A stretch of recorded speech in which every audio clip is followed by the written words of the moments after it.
In this video we shall talk about 3 ways how to manage cravings to play video games and not let them interfere with your study, work or relationship. So how craving usually unfolds? It's when you, for example, have 5 days before an exam, you sit down and start preparation for this exam, but suddenly you recall how a couple of days ago you played a video game and the sweetness begins to flow inside your body.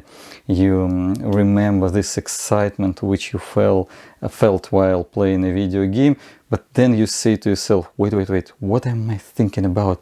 I should study right now, this is more important for me. But yes, playing video game was so sweet, it was so cool, great and fun. Why don't I? No. I should not play. Studying is so important for my future. I should make career. I should become a successful person. Graduating from my school, college or university will help me to do that. Yes, but it was so sweet to play video games. And finally, you get fed up with this internal conflict, which is torturing you, which is scratching you from inside, and you just, I'll just play for 1 little hour. You give up your preparation, you go to play for an hour, which turns into 2, 3, 4, 5 hours. You play up to the end of the day, all night long, and then the next day you repeat the very same pattern. So what to do in this situation? You should always remember that the more you think about the object of your craving, the stronger your craving becomes.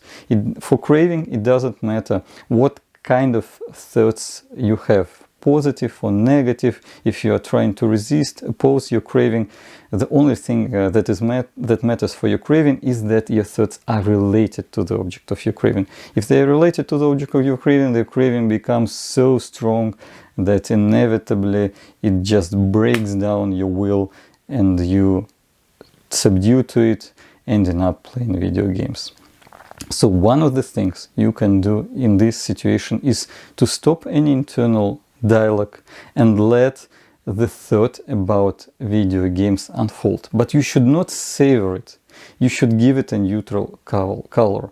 You should remember about some event which is absolutely neutral for you, which you absolutely don't care for, and put your memory about the sweetness of playing video games into a folder with neutral memories. So you should just let this memory unfold, but give it a neutral color, as if it is any other thought, as any other memory as you have.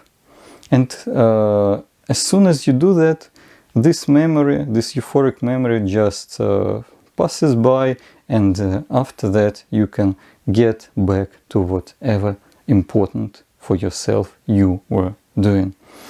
Another way to deal with cravings is to, as soon as craving begins to unfold, you just immediately switch to another activity. For example, you immediately do 5 push-ups, 5 sit-ups, or you grab a book which you really like with characters you care for and read a couple of pages to turn the flow of your thoughts into an absolutely other direction. Because it is clearly that it is much more easier to return back to study from push-ups or from a book than from playing video games. Another way to deal with cravings is to practice meditation. Meditation will allow you to shut down all your mental activity entirely, and within a couple of minutes your brain will calm down and you will be able to continue your studying or the work which you have to do. There is another hardcore spiritual way to deal with your cravings, which I used for myself.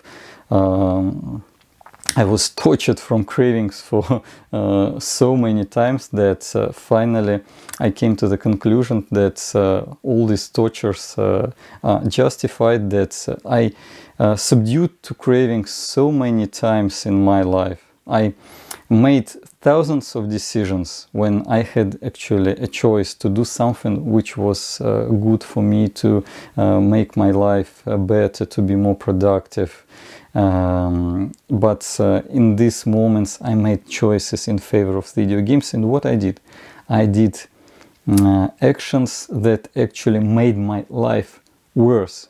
So this is a certain negative karmic action which maybe, if you think about it in spiritual terms, maybe punished spiritually. So I took these tortures as a punishment for my own negative actions, for my own choices which I made to my own self.